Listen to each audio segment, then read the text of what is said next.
¿Cómo están? Bienvenidas, bienvenidos al escenario del poder. Comienza Stock disponible por Vía X. Conversaciones necesarias en el Chile que estamos haciendo. Entre todas y entre todos. Conversaciones para lo que viene, también para lo que está ocurriendo, para el periodismo independiente, el periodismo de investigación, el periodismo que informa con interferencia.cl y su editor, don Andrés Almeida. ¿Cómo está, Andrés? Bienvenido de modo cuarentena. De nuevo, ¿ah? ¿Quién lo diría? Que Así con todo el mundo cosas. vacunado y seguimos en la misma. Así nomás están las cosas, ¿no? Acostumbrándose ya a este teletrabajo. Y no por eso menos enjundiosa también la pauta, ¿no? De interferencia.cl, don Andrés, para que la comencemos ya a revisar, ¿le parece? Vamos al grano. Oye, ¿cómo está la gata? O sea, este es el momento que la gata podría reaparecer, la Chini. En cualquier Está por momento. ahí, así que es como la gata de Schrödinger. Puede estar o no sí. estar. En algún momento va a aparecer, yo creo. Aparece con la katana, así, cualquier cato. Aparece sí. del... ¿ah? Ahí está la foto, ¿ah? Sí, naturaleza viva. La bautizó alguien que comentó la foto. Oye, una gata vegana, No. la hace toda. No, vegana no es. Ah, ya, perfecto. Se come, los ratoncitos se los come así crujiente. Ya, Pajarito. oiga. Comencemos entonces con la pauta, ¿no? Que propone interferencia.cl. ¿Le parece, don Andrés, que comencemos con la siguiente información que dice que ya no fue? Dice, crece tensión en el PS por la candidatura de Paula Narváez, de Víctor Herrero y Camila Solís. La ex ministra de Bachelet se ha convertido para muchos en el PS en un problema similar al de Sebastián Piñera en la derecha. Muchos creen que debiera dar un paso al costado, pero nadie se atreve a decírselo en su cara. Según esta nota, ¿en qué consiste? ¿Esto es un análisis, es una reflexión o es un reporteo con voces en off, datos en off? Ahí pasó el gato. Mientras ya aparece, oye, Chile le gustan las cámaras. Esperó a que al momento, digamos. Muy bien. Sí, no, mira, es un reporteo. Esto es una historia, un secreto a voces. Todo el mundo en la oposición y en el Partido Socialista está, digamos, pensando ya que el futuro de la candidata Narváez no es muy auspicioso. La verdad es que ella irrumpió en diciembre, ¿no? Fue lo que dijo la prensa, pero la verdad es que no ha subido de 2-3 puntos. Entonces, la verdad es que eso inquieta a los socialistas, a los aliados de los socialistas y en general a todo el mundo de la centroizquierda porque ven, digamos, una candidatura con dificultades y bueno, siempre estas candidaturas, aunque no lleguen a puerto, siempre son relevantes para todas las negociaciones parlamentarias, para todas las discusiones que pueden haber en relación a cuadros de fuerzas de poder. Entonces, nosotros sabíamos de esto hace mucho tiempo, ¿no? En las conversaciones que tenemos a diario con socialistas, con gente del sector, indican esto, ¿no? O sea, que la candidata no prendió, tanto gente que es favorable a la candidata como personas que no lo son. Entonces, bueno, la situación es esta, ¿no? Estamos frente a una candidata que no prende y es un secreto a voces que nadie dice y finalmente... Y finalmente, bueno, la situación es que alguien tenía que decirlo y alguien tenía que poner esta situación en la mesa, ¿no? Es un elefante en la mesa. Muy bien. Y claro. En la habitación. Oiga, sí, como muy adecuado el momento. Porque es como su gata, Andrés, como su gata que está ahí en la habitación, nadie habla de ella, pero sabemos que está ahí, sabemos que lo va a atacar y que lo va a atacar en cualquier momento. Ese gran, es un dicho, ya lo negociamos. Es un dicho inglés. Su aparición en televisión, pero sin violencia. Muy bien. No le decía que este dicho inglés que hay un elefante en la habitación, que todos saben que está ahí, pero nadie quiere hablar de él, ¿no? A eso se refiere, me imagino, también con esta idea. Y mi pregunta aquí respecto de esta nota, Andrés, ¿cuánto realmente pesa que la haya nombrado a dedo Michelle Bachelet, ¿no? Con lo que significa hoy ese sistema de nombramiento a dedo en el Chile post-estallido social? Pero también, ¿cuánto significa o qué resquemores habrían en las bases del PS? Porque el Partido Socialista, ¿no? El Partido de Allende, ya que estamos recordando las grandes figuras también y ha estado tan de moda ahora, el Partido de Allende está más cercano a la democracia cristiana hoy que a las alianzas de izquierda como el PC o el Frente Amplio. Sí, bueno, yo creo que es un desafío importante para el bacheletismo, así que va a existir como corriente interna del Partido Socialista. Yo creo que fue anticipado la jugada de Bachelet, necesitaba tiempo para para darse a conocer, es cierto, pero de todas maneras es un fiasco, ¿no? O sea, desde la perspectiva del bacheletismo. No prendió, no fue capaz de transferir, endosar el carisma, y eso lo hemos visto que es un fenómeno bastante frecuente durante estas elecciones.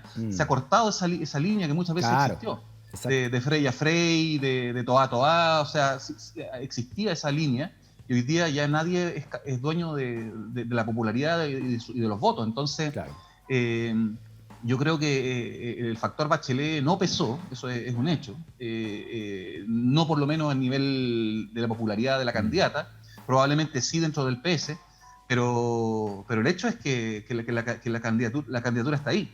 Negociaron ayer con la DC y acordaron lista parlamentaria, acordaron programa común. Y dejaron afuera al Partido Radical. No puede ser. Ya, vamos a recordar eso. Mira, primero vamos a recordar, esta semana tuvimos a Paula Narváez, precisamente a Andrés le preguntamos, aquí en Stock Disponible, ¿qué hubiese pensado Allende, no? O qué hubiese apostado Allende si acercarse a la DC o acercarse a la izquierda en una alianza como el PC y el Frente Amplio. Y fíjate cómo responde, ¿eh? Si es que se puede considerar esto una respuesta a la pregunta que le hicimos. Mira, Paula, pero el presidente Allende, para terminar también, ¿no? ya que lo trajo a colación, ¿se sentiría más cómodo entonces con la democracia cristiana teniéndola al lado o se sentiría más cómodo con el Partido Comunista y estos sectores nuevos de la izquierda representados por el Frente Amplio? Si algo demostró el presidente Salvador Allende durante toda su trayectoria política que concluyó, ¿no es cierto?, como presidente constitucional de Chile, con ese triste desenlace, si algo demostró el presidente Allende es que era un demócrata y que como tal su interés superior era el país y era capaz de conversar con todos los sectores. Ya, eso se llama periodismo tirar la balcón, ¿verdad? Bueno, no sé qué respuesta es esa básicamente, pero por lo que también sabemos de las bases del PS, a las bases en general, que muy pocas también se sienten representadas por muchas de esas bases por su jerarquía, ¿no? Dentro también de este plan que fue la doctrina Benninger, que no solamente alejó a la política de la gente, sino que alejó también a las cúpulas de sus propios partidarios. No sé por eso te preguntaba, ¿cómo se sentirán las bases del PS con esta alianza pro-DC y no pro-izquierda histórica, ¿no? Como podía ser el Partido Comunista, pero también el Frente Amplio como nueva fuerza de izquierda? Contrariadas están las bases, creo yo, ¿eh? Pero lo que pasa es que Paula Narváez alude al presidente Allende en su época parlamentaria, donde lo que ella dice no es mentira, ¿no? O sea, Allende fue un demócrata que hablaba con todo el mundo y eso está muy bien, pero él le tocó gobernar el periodo más álgido de la historia política de Chile, donde la demanda eran profundas transformaciones sociales. Y ese es el recuerdo más vivo de Salvador Allende y probablemente su legado más interesante. Entonces, creo que, claro, de alguna manera logra zafar técnicamente de la pregunta tuya, pero no apunta al sentido y al momento histórico en la que tú estableces el paralelismo. Entonces, yo creo que ese ha sido el problema de ella y de ese discurso, ¿no? Que no ha logrado cuajar una apuesta de transformaciones profundas a una velocidad tal vez un poco más lenta de lo que quisiera la izquierda más del PS, pero no hay credibilidad en mi análisis, ¿no? En mi análisis, ese discurso hoy día es un poco más débil, lo fue muy fuerte durante 30 años, pero no tiene credibilidad porque la verdad es que las transformaciones que la Concertación quiso hacer fueron a una velocidad que fue finalmente decepcionante para el electorado que hoy día está pidiendo transformaciones aceleradas. Sí, mi teoría es que el PS es más fuerte el laguismo que el allendismo, ¿no? Si el allendismo se pudiese traducir en algo, y finalmente que el bacheletismo no existe como doctrina que realmente tenga un poder central y incluso un poder de mirada ideológica dentro del partido, ¿no? Bachelet era ella, su figura y su grupo más cercano, pero bien sabemos cómo terminó de solitaria su segundo periodo, el periodo precisamente donde ella quería hacer más transformaciones, ¿no?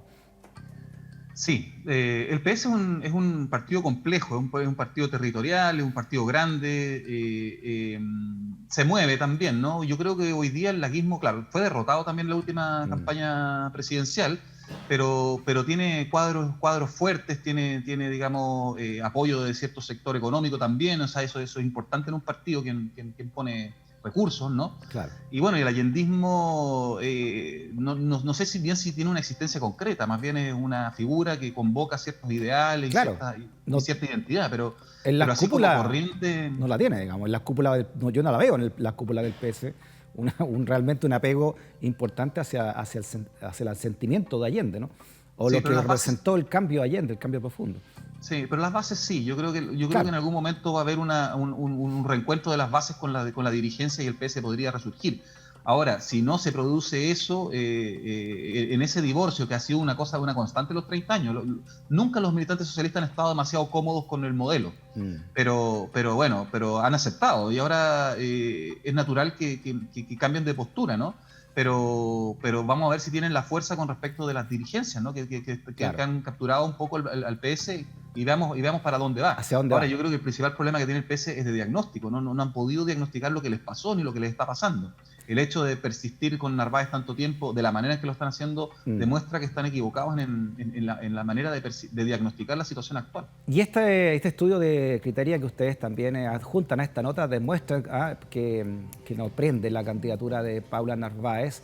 Hay un sector del PS también que se me ha identificado con Boric, y Boric astutamente en estas últimas entrevistas que está dando también está mucho más cercano o en un discurso mucho más aledaño a la exconcertación, ¿no? Incluso diciendo Gabriel Boric en alguna entrevista que él no siente que esto de la concertación sea una nueva derecha, ni mucho menos, ¿no? O sea, hay un discurso de Boric también que está tratando, me imagino, en esa primaria que va a haber ahora en julio, atraer esos votantes de esta, no sé si llamarlo centroizquierda a esta altura, como está tan revuelto el panorama, ¿no? Y los ejes de la política nacional, ¿no? Yo creo que Boric entiende bien la situación. Yo creo que hay espacio para una centroizquierda, hay un espacio para personas que quieren cambios de verdad y que sean de manera moderada. Yo creo que ese espacio existe. El problema está en que quienes detentaron ese espacio político hoy día no gozan de credibilidad. Yo creo que todos aquellos que ostentaron cargos en los gobiernos de la concertación hoy día no son creíbles porque al final de cuentas el gobierno de Bachelet fue fracasado. O sea, ese gobierno planteó 3 reformas grandes y no logró ninguna, ¿no? O sea, reforma tributaria, reforma a la educación y cambio de la Constitución. Claro. La cambio de la Constitución la tiraron hacia el final del gobierno y si no fuera por el estallido social no estaríamos hablando nunca más de eso. Entonces, claro. El gobierno de Bachelet fracasó. Entonces yo creo que hay un problema de credibilidad, no de espacio. Yo sí siento que existe un sector del electorado que sí quiere cambios, que los quiere de verdad, pero que siente que que las transformaciones tienen que ser un poco más lentas, o por lo menos o los movimientos tienen que ser más cuidados. Claro. Y yo creo que Boric está entendiendo eso y está moviéndose ya con habilidad. Sí, está entretenido de aquí a julio, porque Boric, como tú dices, se puso, a mi entender, ¿no? Se puso a la derecha de Jadwe, y eso es estrategia para captar mejor votación en esta primaria de julio, leyendo también el Frente Amplio esta desazón que hay en varias huestes del Partido Socialista con esta alianza, que dentro de las huestes socialistas ven hacia la derecha con la DC y también con el PPD, ¿no? Así que está realmente re interesante todo esto que está ocurriendo y dentro de este análisis de que no prende la candidatura de su candidata Paula Narváez y a la espera también de lo que va a pasar con Jasna Proboste, ¿no? Que mientras estamos hablando los dos todavía no hay un pronunciamiento claro de su candidatura. Sí, eso, o sea, a Paula Narváez necesita urgentemente debatir con alguien, tener una competencia con alguien. Por eso sacan a Maldonado, porque al final queda como meme, ¿no? Compitiendo con quien fue la figura más simpática de la elección pasada, pero queda en esa categoría, ¿no? Categoría de meme. Entonces necesita urgentemente empezar a debatir y Jasna Proboste lo único que puede hacer es perder primero estatura al salir del cargo del Senado, y segundo, del presidente del Senado, y segundo, no necesita debatir con ella está creciendo como está. Entonces, evidentemente, desde la perspectiva del ajedrez político, Jasna Proboste no necesita a Pablo Narváez y la competencia con ella la va a postergar todo lo que pueda. Sí. Bueno, ¿qué pase al final? Veremos. Nadie sabe, sí. Porque además mostrábamos recién la declaración pública donde se excluye ya definitivamente al Partido Radical que, claro, estos son los dueños de la cocina ya, del PPD, el PS y la Democracia Cristiana, y ni hablar del nuevo trato, que al final ha sido un mal trato, ¿no? contra estas personas que se escindieron del Frente Amplio y fueron obviados completamente, pero estos sí también, ¿no? Borrados del mapa por la jerarquía ahí del PPD, del PS y la DC. ¿Crees tú, influido en que hayan dejado afuera a Maldonado esta declaración que hizo acá la semana pasada, cuando vino a Stock Disponible el presidente del Partido Radical y candidato presidencial de su partido, don Carlos Maldonado? Mira. Mandalorian llega a la papeleta en noviembre. O sea, ¿va a llegar directamente o todavía hay espacio para una primaria no legal, una primaria de esas que... No, la verdad es que yo creo que sería una falta de respeto a la ciudadanía venir a plantearle una primaria de papel cuando podríamos haber hecho la primaria de verdad. Porque también hay voces que dicen, bueno, hagamos una primaria ahora con Yarna Proboste y el Partido Socialista. Eso es como que, no sé, es como, o sea, es un mal sucedáneo, pues es como que en vez de un buen café te sirven una agüita ahí con tintura. No, las primarias convencionales votan muy poca gente y seamos sinceros, son básicamente maquinaria de los partidos. Entonces, no es una decisión ciudadana. ¿Usted no se presta para eso? No, yo no me presto para eso porque estuve disponible para lo otro, para lo de verdad, para la primaria legal. Entonces no me vengan ahora con cuentos y con sustitutos de mala calidad.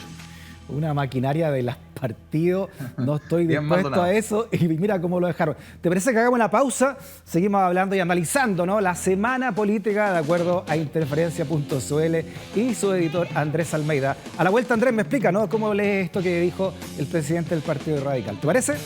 Bien, una pausa, seguimos en el escenario del poder. No te vayas del asunto.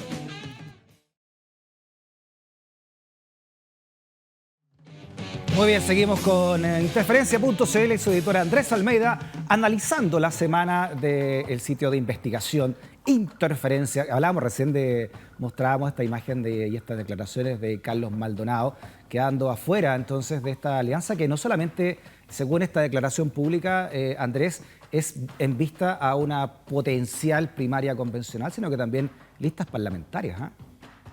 Sí, claro. Le están cobrando caro a Maldonado su idea de llegar a noviembre, ¿no? Insinuando que lo pueden dejar fuera, digamos, de las parlamentarias.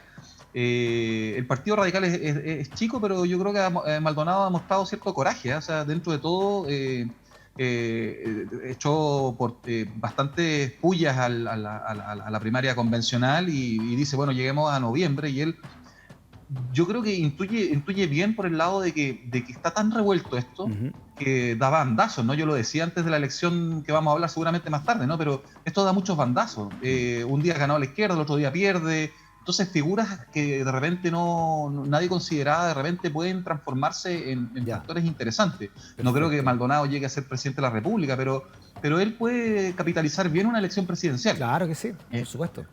Claro, ahora el problema que va a tener es con el partido, porque si es que no trae marraqueta con alianzas electorales, bueno, puede verse complicado, pero está tan revuelto todo que quién sabe si es que a lo mejor el Partido Radical es el que hace la alianza con Nuevo Trato, con RD, y termina, digamos, el Partido Radical, que ha sido experto en moverse en este ámbito más de 3/3, ¿no? Bueno, lleva 150 años ahí en el macuqueo del Partido Radical y ha tenido presidentes muy importantes también en la historia de Chile, así que esto digamos que vivió Carlos Maldonado ese día miércoles acá y que lo hemos mostrado harto. Ahí a raíz de esto, me imagino también aprendido, ¿no? Y ha puesto a Carlos Maldonado de alguna manera y al Partido Radical, por supuesto, en el mapa, ¿no? En el mapa político. De hecho, estuvo marcando en la última encuesta, salió por lo menos su nombre ya, ¿no? Sí, y con simpatía, que es importante también, ¿no? Exacto. Sí, o sea, ha despertado simpatía Carlos Maldonado. Con sentido del humor. Oye, estuvo acá mucho y se reía mucho de esta imagen y todo, así que se ha puesto. Oye, Andrés, entonces para resumir esta nota que traen de Pablo Narváez, ¿qué esperan? ¿Qué pasa si realmente Pablo Narváez da un paso al costado?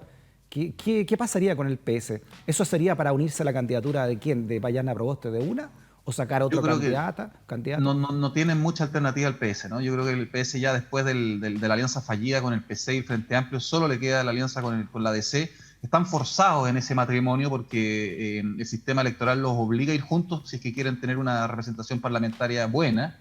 Y bueno, y también la presidencia no incomoda tanto a los socialistas, si es que llegase a ganar Yarna Proboste, porque ahí vienen cargos, vienen seremías, viene una marraqueta grande con eso. Y la verdad es que también la figura de Yarna Proboste genera menos escosor que otros demócratas cristianos. Ella está más a la izquierda que incluso que la mayoría de los senadores socialistas. Entonces, yo tengo la impresión de que, claro, esto es una negociación tradicional. de negociar la presidencial por cupos parlamentarios, pero para eso tú necesitas una carta importante con la cual negociar, y lo que hemos dicho nosotros es que esa carta no existe, o por lo menos es muy baja, ¿no? Es un 3 de diamante, digamos, ¿no? Oye, o sea, está todo ese conglomerado, la exconcertación ya de una, porque ya sacaron al nuevo trato, están agarrados entonces de la falda de Yanna Proboste, porque si Yanna Proboste dice que no, bueno, obviamente va a tener que decir que sí, digamos, pero hasta el momento están todos en ascuas esperando que realmente se pronuncie ella, ¿no? Sí, están un poco en ascuas, pero a mí no me cabe duda que va a decir que sí, ¿no? Ella es una militante disciplinada y no va a dejar, digamos, en la estacada a todo su partido y a todo el sector, digamos. No me cabe en duda a mí personalmente de que vaya a decir que no. Eso yo creo que está fuera de posibilidad. Pero anda tú a saber, o sea, realmente se ha movido todo tanto que yo creo que no es un buen oficio el de agorero. Entonces hay que ver, hay que mirar, hay que estar atentos a lo que pase, y lo que podemos ir, digamos, es ir conversando sobre las tácticas y estrategias que van y viendo y tratando de encontrar algunos fenómenos de más largo plazo, ¿no? Que algo le hemos podido apuntar. Sigamos analizando entonces lo que trae Interferencia.cl con su editor general Andrés Almeida, otro demócrata cristiano en el titular de Interferencia, y es nada menos que el señor Mico, que dice ahí que cambia de criterio de conteo y reduce a la mitad cifra de heridos oculares registrados por el INDH. Nota de Lisette Fosa y de Joaquín Rifo, ¿no? Derechos Humanos, por supuesto. El jefe del organismo decidió contabilizar solo a las víctimas que presentaron querellas conjuntas con el INDH, con lo que en el último reporte oficial aparecen 173 casos, ¿no? Un cambio de criterio de Sergio Mico, que va entonces de 460 casos que había antes a 173 casos por estas traumas oculares registrados después del estallido. ¿Por qué ocurre esto, no? Ustedes también entrevistan a una persona ahí que es dirigente sindical que tampoco no estamos de acuerdo con este cambio de criterio. ¿En qué consiste? ¿Te acuerdas que lo conversamos la semana pasada? Nosotros revisando las cifras de Piñera dijimos, bueno, estas van a ser las cifras que Piñera no va a decir.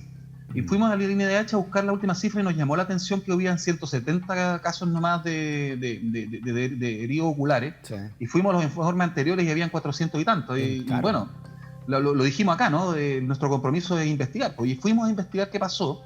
Y claro, efectivamente hubo un cambio de criterio que estableció que solamente se iban a contar aquellos casos en los cuales el INDH acompañaba querellas. Pero eso no son todos los casos, ni es el modo de proceder de los INDH del mundo. Porque lo que tú tienes que hacer es registrar la mayor cantidad posible, y a propósito de ese universo de registro, ir tratando de producir la mayor cantidad de querellas posible. No es al revés. Entonces nos pareció una situación sumamente, no sé con qué adjetivo calificarla, pero inapropiado, de todas maneras, por lo bajo, ¿no? Y fuimos averiguando, y claro, esto fue una decisión que no tomó el Consejo, sino que lo tomó el director. Eso lo fuimos corroborando con algunos consejeros, con funcionarios, y fue un cambio de criterio que no tiene mayor explicación. La verdad es que esto coincide, ¿no? En el tiempo, con la estrategia de Piñera de ir mostrando avances en temas de derechos humanos y de ir generando cierta noción de que el gobierno está trabajando este tema, pero bajar el número de heridos oculares frente a un escenario en el cual hay querellas internacionales por este tema, me parece que es del todo inapropiado, y que, bueno, al final yo creo que Sergio Mico debería dar una explicación. ¿Por qué está usando este criterio? ¿Por qué lo cambió? Es lesivo para los intereses de los heridos oculares. Partamos por esa base, ¿no? Nosotros entrevistamos también a representantes de las asociaciones de heridos oculares, y ellos dicen, bueno, los heridos oculares no han presentado querellas porque se sienten sumamente intimidados por todo el aparato estatal. Tienen que presentar la constatación de lesiones frente a carabineros. Muchas veces algunos de estos heridos oculares probablemente estaban en la primera línea. Entonces se produce toda una inhibición institucional para que estas personas se querellen. Y eso el INDH lo debería tener claro, y si no lo tiene claro, está muy mal en su orientación. Y finalmente lo vemos, ¿no? Solamente la mitad o menos, o incluso menos de la mitad los que llegan a querellas, ¿no? Así como tú Entonces hay que buscar activamente los casos que no se querellan, porque ellos se sienten vulnerados no solamente por los carabineros, sino también por el sistema judicial, y que no los ampara incluso el sistema médico. Las declaraciones de estos familiares muy interesantes, dicen, incluso en la posta o en la UTO te cuestionan el hecho de estar herido ocularmente. No los tratan como víctimas de derechos humanos, eso es lo que dicen. Increíble. Oye, espérate, ¿y qué dijo Sergio Mico al respecto de esta nota? ¿Pudieron hablar con él? ¿Cómo justifica esto que según la nota ni siquiera le preguntó a otros consejeros? ¿Fue una decisión que tomó prácticamente solo? ¿La habría tomado? Nosotros contactamos a la dirección del INDH y nos dio una respuesta de que se hizo el cambio metodológico. No hubo respuesta con respecto de por qué. Con respecto de quién la hizo, esto corresponde, lo dice Salvador Millaleo, que es consejero, sí, que no fue algo, digamos, que hizo el Consejo. Déjame agregarte que Salvador Millaleo es un abogado importante académico de la Universidad de Chile y experto también en temas indígenas, militante del Partido Socialista. Ese es Salvador Millaleo, y que él lo haya dicho entonces es una voz muy autorizada, ¿no?, al respecto. Claro, sí, o sea, yo creo que está bastante acreditado que fue decisión de Sergio Mico. Ahora, incluso estas mismas medidas desalientan las propias querellas, ¿no? Yo creo que es hora de dar vuelta a la decisión, volver al conteo original y hacer estrategias para que hayan querellas. O sea, eso es lo que corresponde y lo que debiera hacer. No nos olvidemos que el tema de los heridos oculares es el símbolo de la violación a los derechos humanos en Chile más grande. Es muy grave. Esto es muy grave, y yo los felicito también por ponerlo en la mesa ciudadana con Interferencia, Andrés, porque estamos hablando del Instituto Nacional de Derechos Humanos, estamos hablando de quien preside esto, y de acuerdo a la nota y de acuerdo a lo que tú estás explicando, que haya sido un cambio de opinión al respecto, un cambio de metodología, un cambio de protocolo que baja la mitad, además en este contexto de agresión de parte del Estado que han recibido las víctimas desde el estallido social. Hay muchas de ellas que todavía están detenidos en estas detenciones que llevan más de un año, y después del año estos jóvenes salen prácticamente ni siquiera pidiéndole disculpas, ¿no? Que este señor Mico haya hecho esto es muy, pero muy grave. Es muy grave y da para pensar de todo, ¿no? ¿Qué es lo que habría detrás también de esta estrategia de parte del INDH, o de su dirigente al menos, de cambiar estos protocolos para que quede en la mitad la cantidad de heridos oculares? Hubo mucha presión sobre el INDH en su informe más importante para que no dijeran que las violaciones a los derechos eran sistemáticas. Al final se terminó con una fórmula un eufemismo, ¿no?, para decir que en realidad no habían sido sistemáticos, porque en realidad, bueno, da lo mismo, ¿no? El hecho es que fueron masivas y nunca se frenaron. Entonces, a mi juicio, las violaciones a los derechos humanos en Chile califican como delitos de lesa humanidad, y eso es lo que va a tener que enfrentar Piñera. Y a mi juicio hay suficientes elementos como para pensar que ha habido una presión muy fuerte sobre el INDH para generar contenidos que sean más suaves para el gobierno. Esa es mi impresión personal. No es la opinión de Interferencia ni nada, pero si tú miras los hechos que han transcurrido con respecto de esta dirección del INDH, puedes presumir esa hipótesis. Por supuesto, es algo que tendremos que ir viendo. Sí, no, pero de todas maneras, yo lo considero un escándalo este cambio de número. Es muy grave. Además es muy burdo. Sí, no, y además se une, no sé si hay una declaración que también sacó el INDH firmada por Mico de lo que estaba ocurriendo en Araucanía, que también, ¿no?, causó una declaración muy timorata de todo lo que había pasado en Araucanía recientemente, desde Catrillanca en adelante, y también tuvieron que rectificarlo, dar explicaciones, ¿no?, por todo lo que significó esa declaración. Así que veamos en qué pasa con esto, veamos qué es lo que dice el INDH a través de todos sus otros consejeros. Ya ustedes ya hablaron, me contaba recién lo de Salvador Millaleo, pero me imagino que también hay otras voces que tendrán que pedirle explicaciones a Sergio Mico al respecto, ¿no? Sí, yo espero que se mueva un poco este mundo también, ¿no? Porque han tenido poca prensa incluso, ¿no? Hay huelgas que están, los funcionarios reclaman que no tienen suficientes condiciones para hacer su labor. Y bueno, Piñera dijo que iba a reforzar el INDH, pero llega tarde, pero lo debiera hacer. Y bueno, y yo creo capaz que lo esté reforzando, capaz que ya lo esté reforzando. ¿Eh? y debía ser prioridad nacional establecer una comisión, como fue el informe Reddick, de verdad, ¿no?, con respecto de lo que pasó con estos casos y dejarse de cuentos, ¿no? Aquí lo importante es hacer justicia con respecto a estos casos y ver cómo se concatenan todos y cómo eso se produce y cómo eso produce, digamos, la crisis más grave de derechos humanos que ha habido en Chile desde el 73. O sea, muy bien. En realidad desde la dictadura. Desde la dictadura, sí. Hubo Hay momentos que, bueno, yo lo vi como estudiante de la dictadura, hay momentos que fueron incluso más allá, ¿no? Carabineros disparando de día en un colegio de niños, por ejemplo, dejando lesionadas a niñas, ¿ah? Y esta cantidad de heridos oculares también, desde en la calle, desde aparatos del Estado, ¿no? En este caso, Carabineros. Así que, y desde la concertación también. Todas las violaciones de los derechos humanos en casos de mapuches también son heridas grandes, pero de todas maneras probablemente esta sea la más significativa del tiempo de la democracia, desde la recuperación de la democracia. muy bien, seguimos analizando entonces la semana a través de interferencia.cl. Mantiene a raya ahí a la Chini, ¿verdad? Sí, se entusiasmó con el tema, parece. Oye, se enojó. Está enojada conmigo también, Chini, ¿eh? Sí, que se calme, sí. que se calme. ¿No? Se la vamos a enviar en correo. Sí.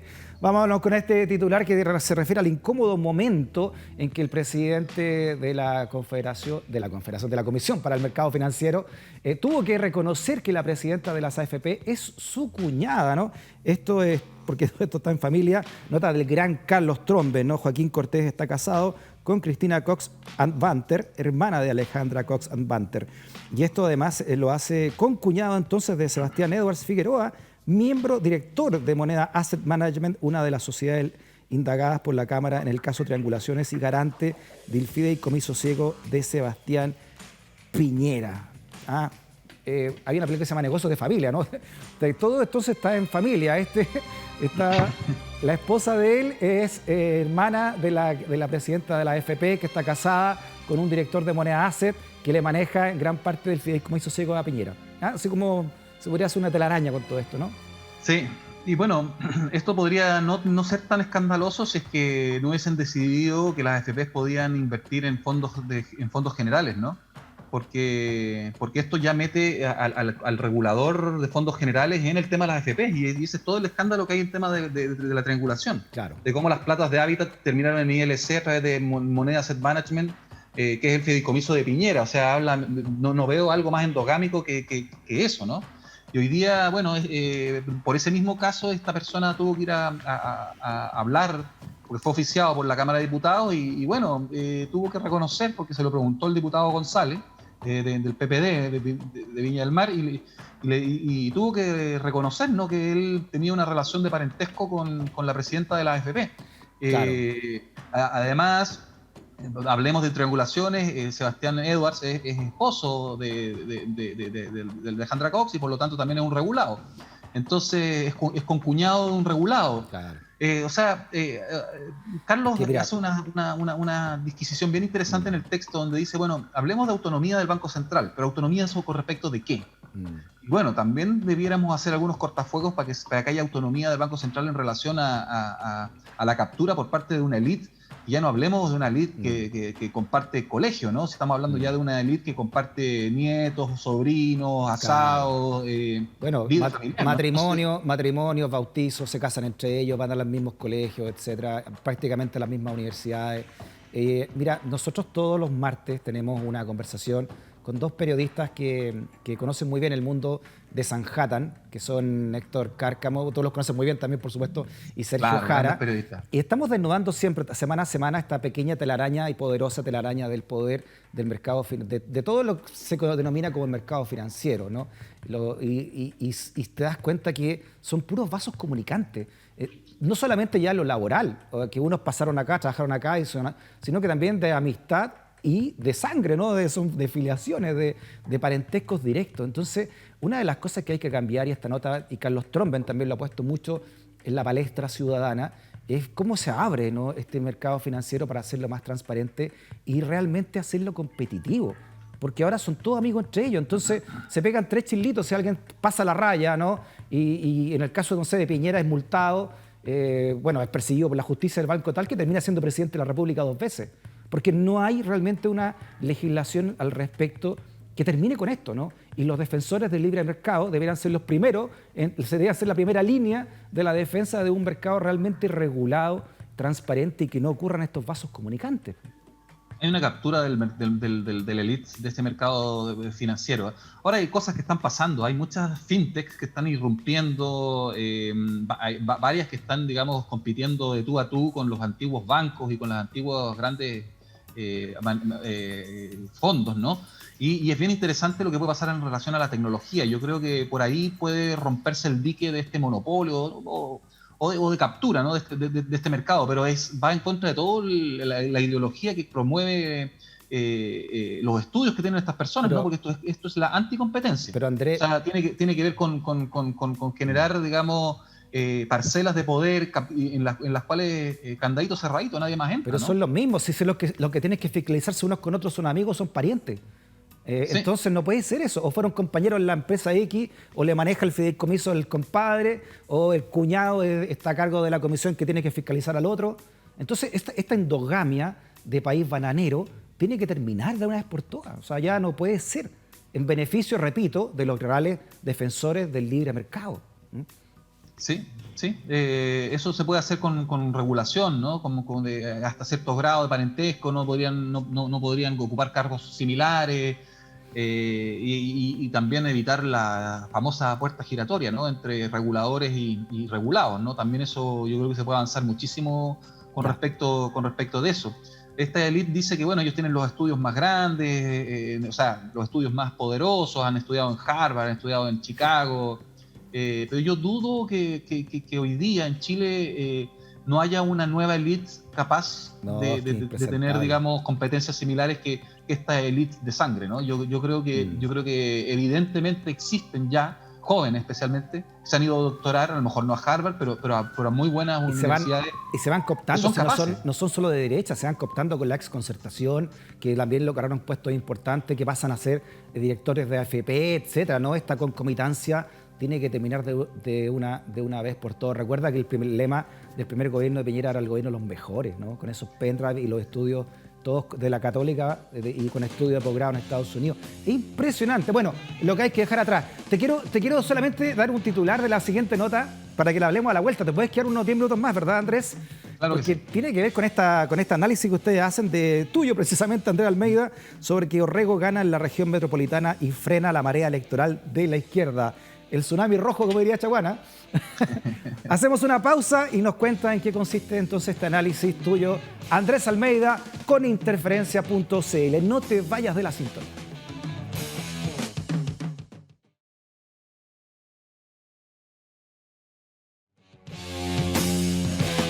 Muy bien, tercer bloque y final del programa de hoy. Estoy disponible vía X, conversando con Andrés Almeida y su gata Chini, por supuesto, que por ahí en cualquier momento aparece, ¿no? El elefante adentro de la habitación. Aparece en los momentos clave. Aparece en los momentos clave, como Cato. Sí. Atácase. Oye, ya, tu análisis, ¿no? A ver si podemos recordarlo en lo que hablábamos antes de irnos, de que Orrego gana en la región metropolitana y frena marea electoral de la izquierda. ¿Qué consiste tu análisis, Andrés, sobre este triunfo de Orrego con Maldonado? Mira, Maldonado. El único que fue a verlo ahí, mira, y lo dejan afuera. Ahí al lado de Carmen Frey, Maldonado feliz, contento, ganamos, y a la vuelta en la esquina le pegan el guillotinazo. Lo ha hecho bien Maldonado. La política. Sí. La política. No, bueno, yo creo que es un análisis un poquito evidente, ¿no? O sea, el triunfo de Orrego estaba underdog, ¿no? Estaba por debajo de las posibilidades y logró finalmente un triunfo. Un triunfo que hay que analizar con mucho cuidado, ¿no? Hoy día Claudio Orrego no es una figura nacional que haya que preguntarle todo. Tuvo un 20% de participación, un 25% de participación en la región metropolitana. Hay todavía una materia oscura de votación que se abstiene, ¿no? Que el voto voluntario, que el voto obligatorio va a tratar de revelar, pero que en realidad eso es solamente un acto arbitrario y que no va a explicar lo que está pasando con esa materia oscura. ¿Y por qué crees tú que frena entonces la marea roja, el tsunami bolchevique, como diría Chaguán? Porque la política está en la mente de las personas. Entonces las personas vieron la elección de pasada, de mayo, ¿no? Como una especie como de gran triunfo de la izquierda, lo cual habían varios matices, ¿no? O sea, es cierto que derrotó a la Concertación, pero la diferencia de escaños fueron de 3 escaños y la verdadera irrupción fue la de los independientes. Y de alguna manera yo siento que la izquierda cayó en una especie de triunfalismo un poco en relación a de que ya estaba poco menos que corrida la carrera y que había que solamente coronar el entierro de la democracia cristiana y de la Concertación con una derrota aplastante de Karina Oliva en la región metropolitana. Situación que se veía como plausible. O sea, se veía como posible porque bastaba para a ella sumar a Joinat y a la lista del pueblo. Claro. Y con eso, digamos, a Orrego, aunque hubiese recurrido a la derecha y le hubiese rogado por sus votos, probablemente no hubiese salido. Pero la verdad de las cosas es que el 75% de los electores de la región metropolitana decidieron quedarse en sus casas. Entonces yo creo que eso reafirma un poco una lógica antipartidos todavía de una ciudadanía que no le compra a ninguno de los partidos. Probablemente tenga más proximidad con Jadwe, con Boric y con la izquierda, pero es todavía eso es una hipótesis. Ahora, todavía no le compra directamente las acciones como para darle la fianza y decir vamos con ustedes que representan legítimamente al pueblo. Eso es lo que se cae. Sí, pero yo creo también que cualquier análisis que se pueda sacar de una elección de gobernadores inédita, ¿no? Además en estas circunstancias, en pandemia, en cuarentena más encima, y es osado, digamos. Claro, por un lado hubiese sido distinto quizá, ¿no? Pero ¿por qué ganó Orrego? Puede ser demasiado multicausal, ¿no? Porque, bueno, es un candidato conocido, no había sido alcalde, etcétera, un apoyo completo de la derecha en el sector oriente que inclina finalmente la balanza a su favor, como indican los números, ¿no? Pero también una candidata al frente bien poco convincente que ni siquiera estimuló que votarla por el simbolismo que también tenía su potencial victoria, ¿no? Sí, habría que analizar bien cuál es el análisis que ellos hacen de cuánto incidió Karina Oliva en la derrota y cuánto incidió el apoyo de Jadwe también, ¿eh? Porque, o sea, tú juegas con los elementos que hay, y si tú sabes que la derecha puede salir a votar en contra de tu contrincante, tratas de evitar esa movilización. Y yo creo que de esto refleja también un poquito de cierto susto de la derecha y de la clase social más alta con respecto a una eventual candidatura de Jadwe. Ahora, yo creo que esto no es un mal resultado para Jadwe si es que lo sabe leer bien, porque esto puede haber sido una especie como de visión del futuro de lo que le podría haber pasado a él en una segunda vuelta, si es que no toma las medidas del caso, ¿no? Yo creo que esto le sirve a Jadwe que pase ahora y no después. Todavía tiene tiempo como para poder, primero, no creer que la elección de mayo fue una especie como de unción del pueblo a la lista de apruebo de dignidad como los representantes legítimos de ese pueblo. Yo creo que esa es la primera elección de humildad que tiene que tener Jadwe. Y si la toma, yo creo que sigue su opción. Esto no de ninguna manera transforma a Jadwe, digamos, en un candidato que va hacia una derrota, ni tampoco transforma a Yasna Proboste en la candidata que va mejor aspectada con una estrella en la frente. No nos olvidemos que Yasna también, ella perdió la gobernación en Atacama. O sea, ganaron en todas partes menos donde estaba Yasna Proboste. O sea, por eso te digo, esta elección da para mucho análisis y son muchas las cosas que están pasando y son dinámicas. Entonces, perfecto, hacer pronósticos es un deporte de alto riesgo. Sí, no lo olvidemos también de Boric, que va a esa primaria también. No hay carrera corrida todavía con Jadwe, y Boric, que como lo decíamos al principio, está haciendo una campaña comunicacional muy inteligente para atraer votos también de lo que fue la concertación, ¿no? Sí. Así que yo creo que le va a faltar tiempo a Boric, pero va, creo que corriendo hacia donde tiene que correr, creo. Don Andrés, abrazo grande, saludo a todo el equipo y el llamado, por supuesto, siempre a la suscripción, 3.000 pesos para seguir con este periodismo independiente, don Andrés. Sí, bueno, eso es lo que hacemos, ¿no? Yo lo ejemplificaba bien en el caso de los heridos oculares, ¿no? Sacamos una pauta de entender el discurso de Piñera, las cifras que no van a estar, nos dimos cuenta de un dato que llamaba la atención, fuimos a preguntar, eso es lo que hacemos, digamos. Entonces, y eso requiere de profesionales dedicados, y para eso necesitamos pagar sueldos y esas cosas que son terribles. Pero necesitamos dinero. Todo sea por la Chini. ¿Sabes que la Chini debería ser el rostro de campaña? Puede ser, aunque nos puede cobrar muy caro el contrato. Puede ser. Ahí no sé. Tenemos que subirlo a 3.500. Muy bien, Andrés. Abrazo grande a ti y a todo el equipo de Interferencia.cl. Que estés bien. Gracias a ustedes también.